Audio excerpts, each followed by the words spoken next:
Juan Kapitulo 6, versikulo 35.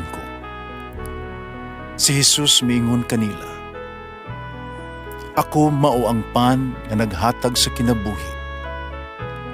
Ang muari kanako dili nagayod gutomon, ug ang mutuo kanako dili nagayod uhawon."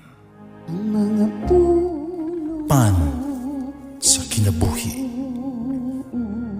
maglikon unta sa mong pagtuo ug gagaka kami sa pagtuman sa imong mahal nga kasuguan.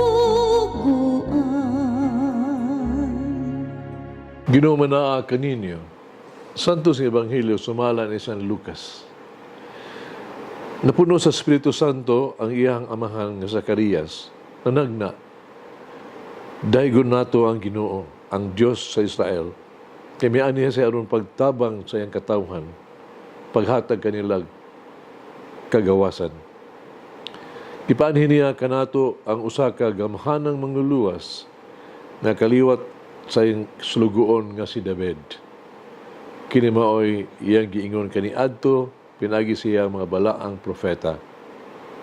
Misaad siya sa pagluwas kanato gikan sa tuwang mga kaaway. Gikan sa gahom nitong tanan na nagdumot kanato.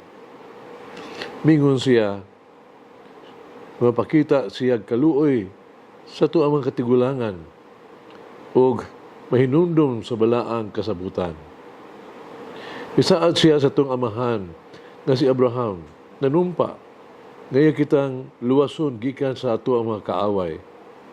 Umitugot kanato na mag-alagad kaniya sa walay kahadlok ug mahimong balaan ug matarong atubangan niya sa tibuok naton kinabuhi. Ug ikaw anak ko, tagon ka og propeta sa Dios nga labing halangdon. Mag-una ka sa Ginoo aron pag-andam sa iyang dalan ug pagpahibalo sa iyang katawhan nga maluwas sila. Pinaagi sa pagpasaylo sa ilang mga sala. Kaya ang ato ang Diyos maluluyon ug malumo. Siya maoy nagpadanag kanato sa banag-banag na masanagon sa tuang kaluwasan ug mubanwa gikan sa langit ang tanang nagpuyo sa mangitngit nga landong sa kamatayon, pag-agak sa tuang mga lakang ngadto sa dalan sa kalinaw. Ang Ebanghelyo sa Ginoo. Pasalamati ang Ginoo kay siya maayo, ang iyang gugma mulungtad hangtod sa kahangturan. Pasalamati ang Diyos sa tanang mga Diyos, ang iyang gugma malungtaron. Pasalamati ang Ginoo sa mga Ginoo, ang iyang gugma malungtaron.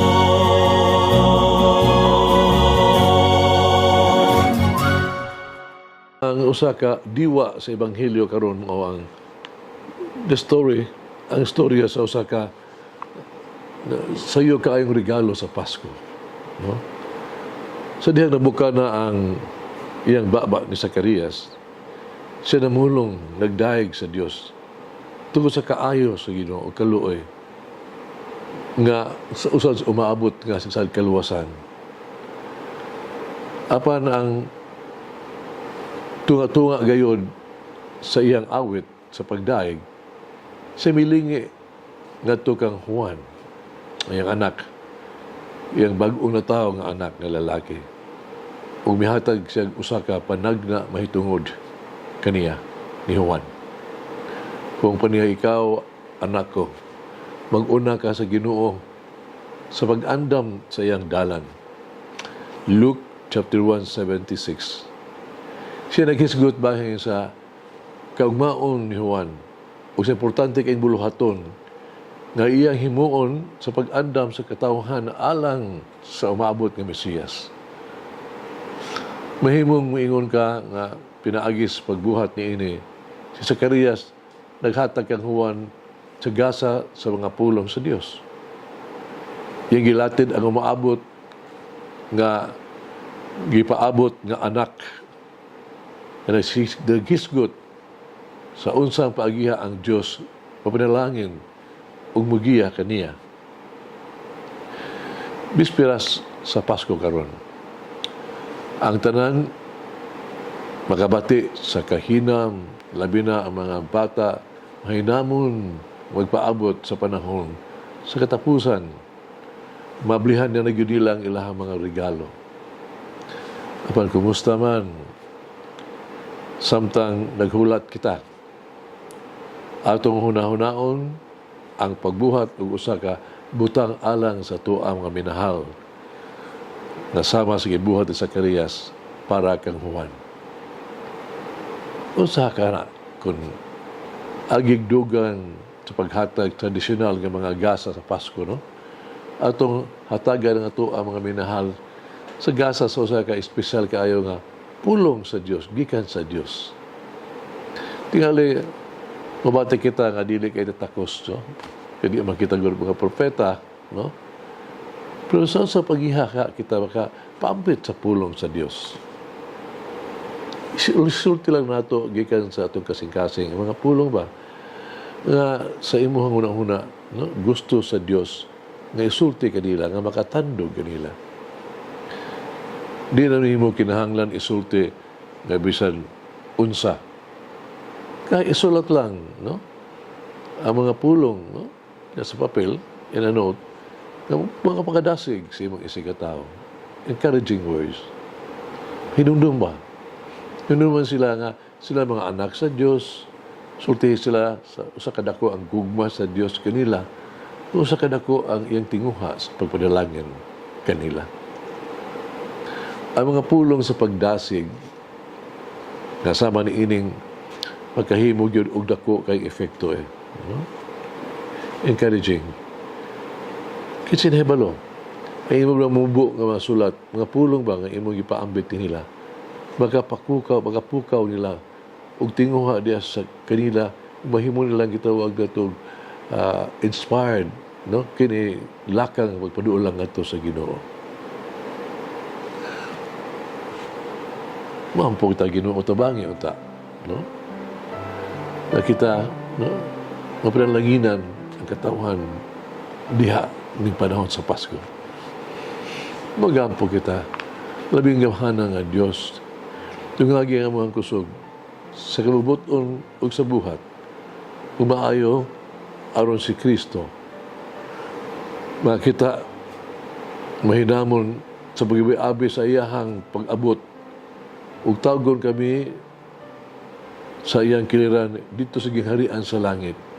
Din siya nagpuyog naghari ubang kanimog sa Espiritu Santo sa ka Dios hangtod sa kahangturan. Amen. Mama Mary, help me to gratefully welcome the Lord into my heart and respond to His will. Malangin ang Diyos magagahom sa tanan. Amahan na Anak, Espiritu Santo. Amen. May the Lord of the divine mercy bless us all, heal us from all diseases and suffering. Ayun unta niya kita, tanang mga sakit na sa lawas o sa kalag, body and soul.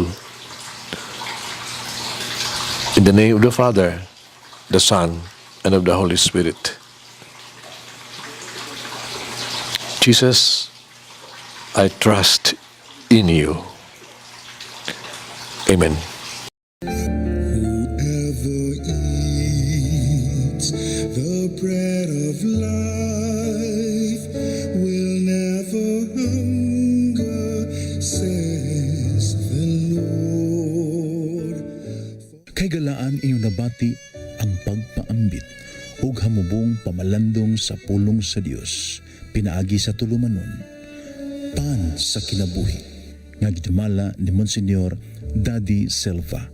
Hangtod na usab sa sunod higayon, daghang salamat.